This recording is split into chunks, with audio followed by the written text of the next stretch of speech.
اللہ کے نبی کو جو معجزہ دیا گیا وہ کرشماتی عصا تھا، جو کبھی چھوٹا ہو جاتا ہے، کبھی بڑا ہو جاتا ہے، کبھی پتے جھاڑتے ہیں، کبھی بکریاں ہانکتے ہیں، کبھی ضرورت ہوتی ہے تو اس پہ ٹیک لگا کے کھڑے ہو جاتے ہیں، اور جب احتیاج ہوتی ہے تو وہی سانپ بن جاتا ہے، اژدہا بن جاتا ہے، اور منوں ٹنوں کے حساب سے پھینکی ہوئی رسیوں کو نگل لیتا ہے۔ جب سمٹتا ہے تو عصا کا عصا، نہ قد بڑھتا ہے، نہ وزن بڑھتا ہے، نہ حجم بڑھتا ہے۔ تو چونکہ جادوگری کا دور تھا، جو معجزہ دیا گیا وہ جادوگروں کے فخر کو توڑتا دکھائی دے رہا ہے۔ حضرت صالح علیہ السلام کے دور میں لوگ پتھر سے چیزیں بنانے کے عادی تھے، لیکن اللہ نے جو نبی کو معجزہ دیا وہ پتھر سے زندہ اونٹنی نکال کے دکھا دے۔ حضرت عیسیٰ علیہ السلام کا دور دیکھ لیجئے، یہ طب کے عروج کا دور ہے۔ طب یونانی نے درجہ کمال حاصل کر لیا، ہر مرض کی تدبیر، تشخیص، علاج، معالجہ دریافت کر لیا گیا تھا، لیکن 3 امراض کا ان کے پاس علاج نہیں تھا۔ مادرزاد اندھے کی آنکھوں میں روشنی نہیں بھر سکتے تھے، کوڑی کے جسم کو شفا نہیں دے سکتے تھے، تیسرا ان کے پاس موت کا علاج نہیں تھا۔ اللہ نے اپنے نبی حضرت عیسیٰ علیہ السلام کے ہاتھوں میں یہ تینوں علاج رکھ دیے۔ وہ مادرزاد اندھے کی آنکھوں پہ ہاتھ رکھتے ہیں، اس میں روشنی آ جاتی ہے، کوڑی کے جسم کو ہاتھ پھیرتے ہیں، اس کو شفا مل جاتی ہے، اور مردے کو ٹھوکر مارتے ہیں، وہ اٹھ کے باتیں کرنے لگ جاتا ہے۔ ہر نبی کو جو معجزہ دیا گیا اس دور کے مطابق دیا گیا، اور جب میرے اور آپ کے آقا و مولا آئے، یہ زبان و بیان کا دور تھا، گھر گھر شاعر اور ادیب تھے، لوگوں کو اپنی زبان پہ، بیان پہ ناز تھا۔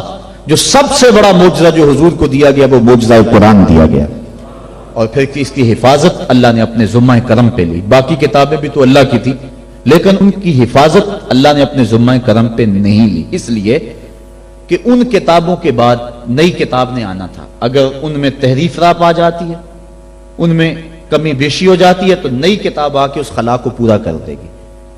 اس لیے حضور علیہ الصلوۃ والسلام کے سینے پہ اترنے والی کتاب قرآن مجید کی حفاظت اس نے اپنے ذمہ کرم پہ لی کہ اس کے بعد کوئی کتاب نہیں آئے گی، لہٰذا اس کے احکام غیر متبدل ہوں گے۔ کتاب زندہ قرآن حکیم، حکمت او لا یزالست و قدیم، اس کی حفاظت اپنے ذمے لے لی۔ قیامت تک آنے والی نسلوں کے دکھوں کا مداوع اس ایک کتاب قرآن مجید کے اندر رکھ دیا، اور اس کتاب سے وابستہ ہونے والا، اس سے روشنی اور نور لینے والا محروم نہیں رہ سکتا ہے۔ یہ قرآن اللہ کا پیغام ہے جو امت کے نام مصطفیٰ کی وساطت سے دیا گیا ہے۔ اللہ تعالیٰ گفتگو فرماتا ہے لوگوں سے کلام مجید کے پردے میں، بلکہ حضور نے ارشاد فرمایا تم میں سے اگر کسی کا اللہ سے باتیں کرنے کو جی چاہے تو وہ قرآن کھول کے بیٹھ جائے۔ قرآن اللہ سے ہم کلام ہونا ہے، اللہ سے سرگوشیاں کرنا ہے، اللہ سے باتیں کرنا ہے۔ کاش ہم قرآن مجید کے مفہوم کو اور قرآن مجید کے معانی و مطالب کو سمجھ کے اس کو پڑھنے کی کوشش کریں۔ آج اس امت کا المیہ یہی ہے کہ اس نے قرآن مجید کو چھوڑ دیا ہوا ہے۔ ہم نے بطور رسم قرآن مجید کو اپنایا ہے، رسم کے طور پہ پڑھتے ہیں، لیکن اس کو جس مقصد کے لیے نازل کیا گیا تھا وہ مقصد ہمیں حاصل نہیں ہے۔ میں آپ سے ایک سادہ سا سوال کرنا چاہوں گا۔ آپ کا بچہ انگلش میڈیم سکول میں پڑھتا ہو، آپ 2 4 5 10 ماہ کے بعد اس کا اختبار کریں، امتحان لیں اس کا، وہ انگلش فر بولتا ہو، لہجہ بھی ٹھیک ہو، سپیلنگ بھی اسے آتے ہوں، لیکن آپ دیکھیں کہ اس کو معنی و مطالب سے آگہی نہیں ہے، تو آپ پوچھیں کہ بیٹا اس کا ترجمہ کیا، تو وہ کہے کہ ٹرانسلیشن تو کرائی نہیں جاتی وہاں۔ تو آپ ایسے سکول میں اپنے بچے کو پڑھانا گوارا کریں گے جہاں لفظ سکھائے جاتے ہو، مفہوم نہ بتایا جاتا ہو، جہاں الفاظ تو پڑھائے جاتے ہوں، ریڈنگ تو کروائی جاتی ہو، لیکن ٹرانسلیشن نہ کروائی جاتی ہو؟ آپ کہیں گے خاک پڑا، لفظ فر بولتا ہے، معنی و مطالب نہیں جانتا۔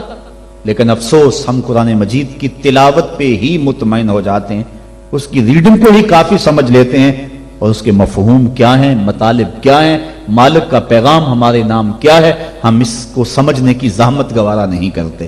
اور بسا اوقات ہوتا ہے کہ قاری قرآن تلاوت کر رہا ہے اور سننے والے جھوم رہے ہیں، سبحان اللہ پکار رہے ہیں، اور وہ ان آیات پر مشتمل تلاوت کر رہا ہے جن میں عذابوں کا تذکرہ موجود ہے۔ استغفر اللہ کہنے کا موقع تھا، لیکن ہمیں پتہ ہی نہیں ہے کہ کہا کیا جا رہا۔ ہمارے نام جو اللہ کا پیغام ہے، ہم نے اس کو سمجھنے کی کوشش نہیں کی۔ اور یہ بات ذہن میں رکھیں، جتنا یقین، جتنا اذعان اور جتنی پختگی قرآن کے دامن میں آپ کو کہیں سے نہیں مل سکتی۔ قرآن کا ایک ایک لفظ صداقت پہ مشتمل ہے۔ ہم اپنے بزرگوں کے جب حالات پڑھتے ہیں انہوں نے قرآن کے حوالے سے جس انداز کے ساتھ محبتوں کا اظہار کیا ہے، انسان ششتر رہ جاتا ہے۔ حضرت جنید بغدادی اپنے مرید کو ایک صندوق دیا، کہا بیٹا جاؤ اس کو دریائے دجلہ کی موجوں کے سپرد کراؤ، اور سنو اس کو کھول کر کے نہیں دیکھنا کہ اس کے اندر کیا ہے۔ کامل مرید وہی ہوتا ہے جو اپنے شیخ کے راز کی حفاظت کرے۔ حضرت جنید بغدادی رضی اللہ تعالیٰ عنہ کے اس مرید نے اس صندوق کو سر پہ اٹھایا اور دریائے دجلہ کے کنارے پہ پہنچا، اور جو ہی اس نے دریائے دجلہ میں وہ صندوق پھینکا تو کیا منظر دیکھا کہ پانی پھٹ گیا، اور اس نے راہیں کشادہ کر دی اور صندوق کو اپنی آغوش میں لے لیا۔ بڑا حیران ہوا، واپس پلٹا اور اپنے شیخ کی خدمت میں حاضر ہو کے عرض کی حضور اگر یہ منظر میری آنکھیں نہ دیکھتی تو میں کبھی سوال نہ کرتا، مجھے بتایا جائے اس صندوق میں کیا تھا جس کے لیے پانی نے بھی راہیں چھوڑ دی، اور اگر وہ چیز اتنی ہی مقدس اور بابرکت تھی تو پھر آپ نے اس کو پھینکوا کیوں دیا ہے؟ یہ مہمہ بن گیا میرے لیے، جب تک آپ بتائیں گے نہیں مجھے قرار نہیں آئے گا۔ فرمایا بیٹا ہاں تم نے اپنی آنکھوں سے منظر ہی ایسا دیکھا ہے، جب تک میں اس سے پردہ نہ اٹھاؤں تمہارا اضطراب دور نہیں ہوگا۔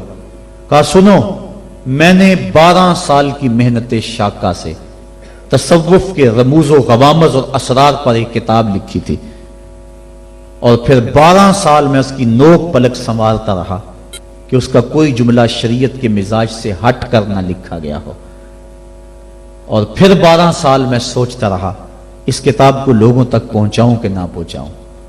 آج 36 سال بیت گئے ہیں، میں نے سوچا ہے قرآن کے ہوتے ہوئے لوگوں کو جنید کی کسی کتاب کی ضرورت نہیں ہے۔ یہ وہ کتاب تھی جو میری 36 سال کی کمائی تھی، میں نے دریا برد کر دی ہے کہ قرآن کے ہوتے ہوئے لوگوں کو جنید کی کسی کتاب کی ضرورت نہیں ہے۔ اتنی کافی ہے، اتنی وافی ہے، شفا دیتی ہے، روشنی بانٹتی ہے، نور دیتی ہے، ایک ایک حرف صداقتوں پہ مشتمل ہے۔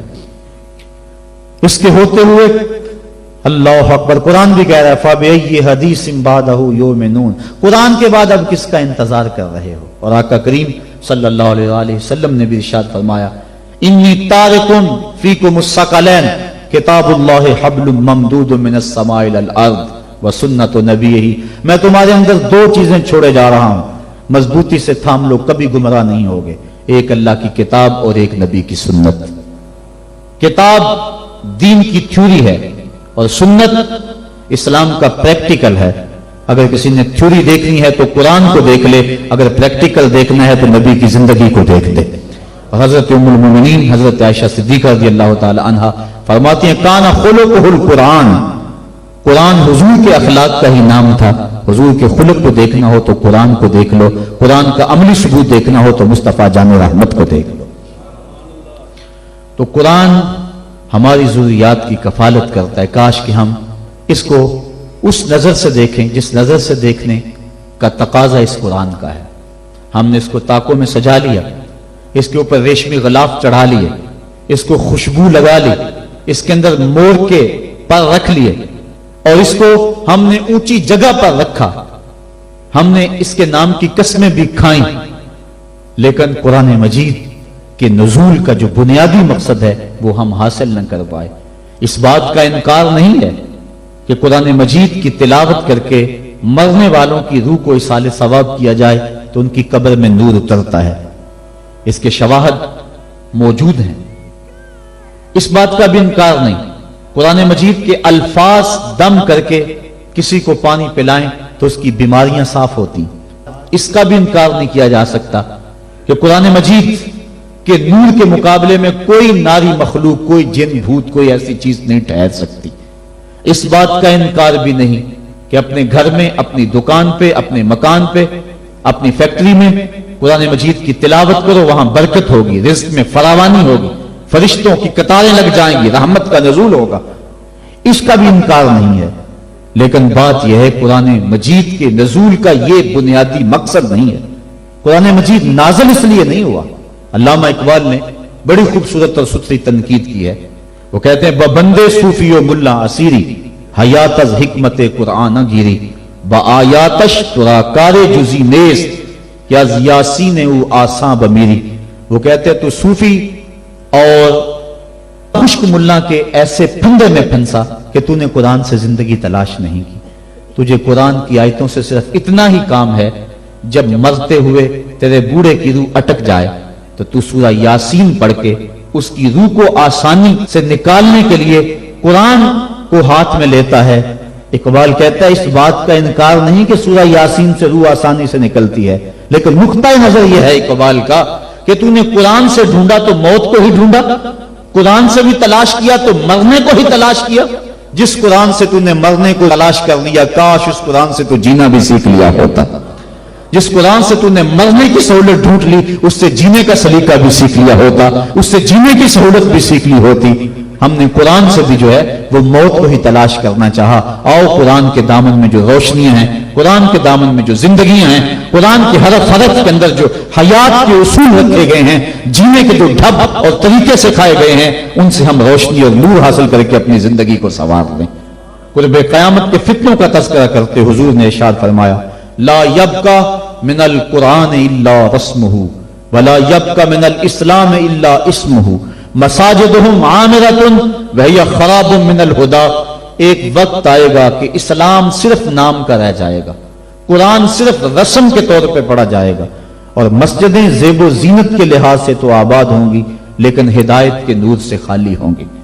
کیا آج وہ وقت آ نہیں گیا کہ ہم قرآن کو صرف رسم کے طور پہ پڑھ رہے ہیں؟ قرآن مجید کے مفاہیم و مطالب سے ہمیں آگہی ہی نہیں ہے، اس پر عمل کرنے کی ہماری کوششیں ہی نہیں ہیں۔ ہم اپنی زندگی، اپنے معاشرتی نظام کو قرآن کے مطابق ڈھالنے کی کوشش میں لگتے ہی نہیں ہیں۔ کاش کہ یہ معاشرہ قرآنی معاشرہ ہو جائے، پھر زندگی کے سارے دکھ ختم ہو جائے اور زندگی میں بہاریں آ جائیں۔ یہ زندگی کے سارے دکھ، یہ زندگی کی ساری مصیبتیں اس لیے ہیں کہ ہم قرآن سے ہٹے ہوئے ہیں۔ قرآن کے دامن سے لپٹ جائیں، زندگی میں رونق آ جائے، زندگی میں بہاریں آ جائیں، ہر سمت محبتوں کے پھول کھل اٹھے اور نفرتوں کے کانٹے خود بخود ہی ختم ہو جائے اگر ہم قرآن پہ آ جائیں تو۔ لیکن ہم نے قرآن کو بطور رسم اپنایا، لا یبقى من القرآن الا رسمہ، قرآن کو رسم کے طور پہ ہم پڑھ رہے ہیں، ورنہ یہ قرآن تو مردہ دلوں میں زندگی کی روح پھونکنے والا ہے۔ وہ جو قتل کرنے کے منصوبے تیار کر کے گھر سے نکلتے ہیں اور ہاتھ میں تلوار لیتے ہیں، آج بانی اسلام کا کلا کما کر دیں گے۔ سورہ طٰہٰ کی ابھی چند آیتیں ان کے کانوں میں پڑتی ہیں تو ان کے سارے پروگرام بدل کے رہ جاتے ہیں۔ جو بانی اسلام کے چراغ کو گل کرنے کے عزم لے کر گھر سے نکلتے ہیں، گلے میں پٹکا ڈالا ہوا ہے اور اپنے بہنوئی کے ہاتھ میں دیا ہے، کہا مجرم بنا کے حضور کی خدمت میں پیش کرو۔ یہ قرآن کی تاثیر تھی، اور پھر قرآن ان کے اوپر ایسا اترا کہ پھر ان کی زبان سے قرآن کا جو نغمہ پھوٹا، لوگوں کی تقریر پلٹتا چلا گیا۔ حضرت عمر فاروق کا دور ہمایوں ہے، مسجد نبوی میں عورتیں بھی نماز پڑھتی ہیں، مرد بھی نماز پڑھتے ہیں۔ مرور زمانہ اور فتنے کے اندیشے سے حضرت عمر فاروق کے دور میں عورتوں کو مسجد میں باجماعت نماز پڑھنے آنے سے منع کیا گیا تھا، ورنہ پہلے مردوں کی صفیں، پھر بچوں کی، پھر خنسا، اور پھر اس کے بعد عورتوں کی صفیں ہوا کرتی تھی۔ حضرت عمر فاروق کے دور میں جو ہے وہ کچھ دور گزرنے کے بعد اس کی ممانعت ہوئی۔ آپ کا دور ہمایوں میں مسجد میں عورتیں بھی نمازیں پڑھنے آتی ہیں اور مرد بھی۔ ایک عورت اللہ نے اس کو شکل و صورت سے نواز رکھا ہے، وہ نماز پڑھنے آتی ہے، ایک نوجوان رستہ روک کے کھڑا ہو جاتا ہے، 2 4 5 مرتبہ اس نے اس کی مزاحمت کے انداز کو دیکھا۔ ایک دن رک کر پوچھا تجھے کیا مسئلہ ہے؟ اس نے اپنے قلب کی خواہش کا اظہار کیا کہ میں تیرا متوالا ہوں، چاہنے والا ہوں، تیری ایک ایک ادا پہ 100 جان سے قربان ہونے کے لیے تیار کھڑا ہوں۔ اس نے کہا میری ایک شرط پوری کر دے، میں تیری ہر خواہش، تیری ہر بات مانوں گی۔ اس نے کہا جلدی کہو، میں تمہارے لیے آسمان سے تارے بھی توڑ لاؤں گا۔ اس نے کہا میری کوئی لمبی خواہش نہیں ہے، ایک ہی میری آرزو ہے، 40 دن تک عمر فاروق رضی اللہ تعالیٰ عنہ کے پیچھے نمازیں پڑھ لو، اس کے بعد جو کہو گے میں ماننے کے لیے تیار ہوں۔ تو اس نے کہا یہ کون سی مشکل شرط رکھ دی، یہ تو بڑا آسان ہے، اگر اس سے تو مل جاتی ہے تو میرے لیے 40 دنوں کی نمازیں کہہ رہی ہے، میں تو 40 سال بھی گزارنے کو تیار تھا۔ خیر 40 دن مسلسل نمازیں چلتی رہیں۔ جب 40ویں دن کی آخری نماز پڑھ کے وہ نوجوان واپس جا رہا ہے، اسی جگہ پہ عورت حسب وعدہ کھڑی ہے، یہ نظر جھکا کے گزرنے لگا۔ اس نے کہا میں وعدے کے مطابق کھڑی ہوں۔ کہا اب تیری ضرورت نہیں رہی، عمر نے دل کا تعلق رب سے جوڑ دیا۔